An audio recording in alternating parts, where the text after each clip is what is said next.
Okay. So, hello everybody. Welcome to the 7th Global Virtual Meeting for Gifted Education in Second Life.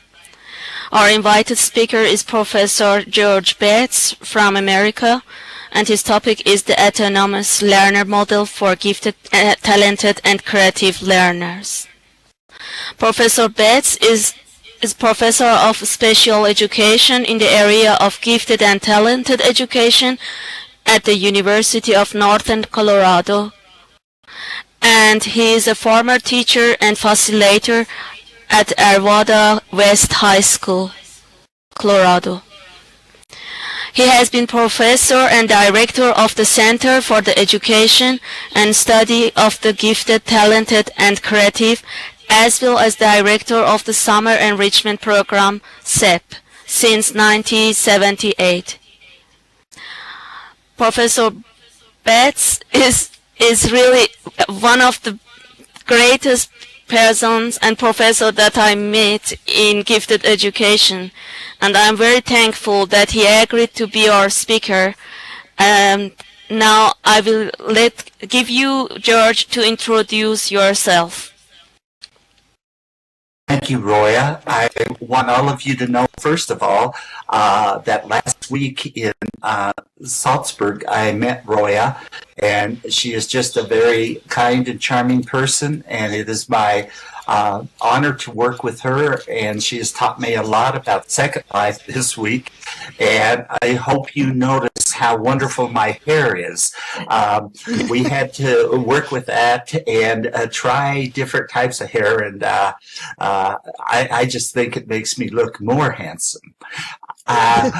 I am very pleased to be with you today, and really I'll be sharing two topics. One is the autonomous learner model, and the second will be what has come out of that, which is called Profiles of Gifted.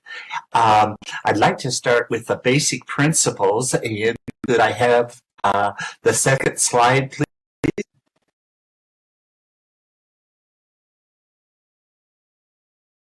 I am unable to see the slides, but this one should be called Basic Principles. Is that correct? Is that what you have? Yes. Okay, basic principles, we have about 25 of them all together that we always are adding as the model is changing. But the ones I'm sharing with you are sort of some of the foundations. One of the things, after I received my doctorate, I was hired at Arvada West High School. My colleague, Jolene Kircher, was hired at the same time, and she was hired to teach math. And I was hired, and on my contract it says that I was hired to work with the disenchanted.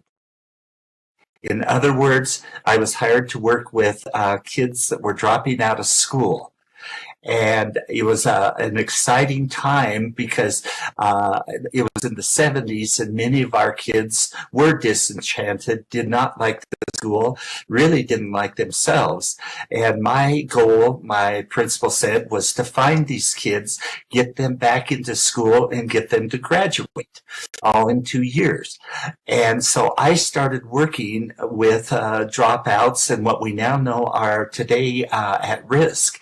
And in that group, as we ventured for the next 3 years, we found many different kids that were also gifted. They were dropouts, but they were also gifted.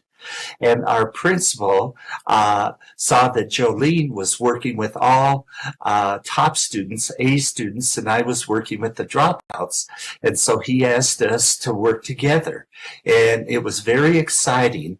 And what our principal told us was that you need to come up with a model that helps the students to be independent and self-directed. And don't do it to them, do it with them. So in other words, we could not come up with a model or curriculum and then give it to the kids. It was a cooperative effort where we worked together to develop the model. And for the first couple years, the kids did the majority of the building of the model. And when we have the 5 different dimensions, those came from the kids. What we learned is that most of the kids were students and we wanted them to be learners, and they wanted us to be teachers and we wanted to be facilitators. A student is someone that knows how to play school or will not play school, but is dependent upon the system. The teacher is a content specialist and gives the kids what he or she believes the kids should know. While when we become facilitators, we are moving the kids from students to learners.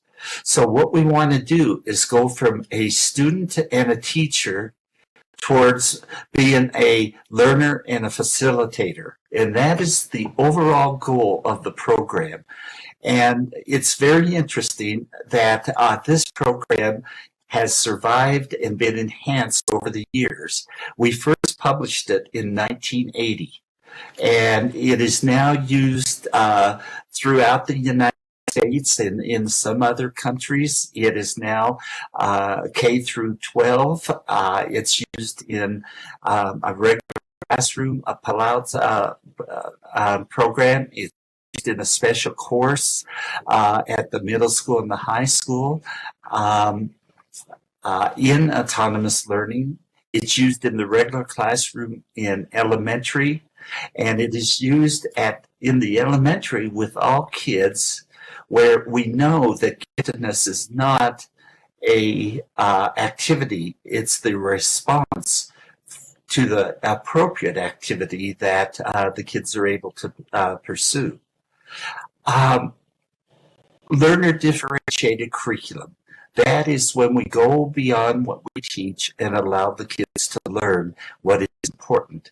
It's a non-negotiable. If you're still defining or designing the topic for the child, rather than going through that process with the child, then it is not learner differentiated and it is not congruent with the ALM.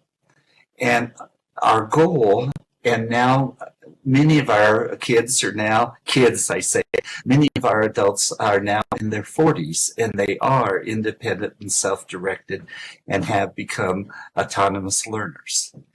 Could we go to the next slide? We have the next slide now? Thank you. When we started, we knew there were two types of kids. Jolene had the that got everything right, that did extremely well. In the process, we're losing two things, two vital things, and that is autonomy and creativity. They learn to play the game, but not to go beyond the game. These were Jolene's students. My students did not know how to play the game. They did not lose their creativity and their autonomy, but they did not know how to be appropriate. They were extremely creative, but once they became frustrated, they then were not just creative, they were challenging. They were obnoxious. They drove us up the wall. We didn't like them. Whereas the successful, they could do no wrong. The third, the underground, it was hard to find them, and you can tell that by the title, because they didn't want to be gifted. Or they had been gifted, and now they pulled out of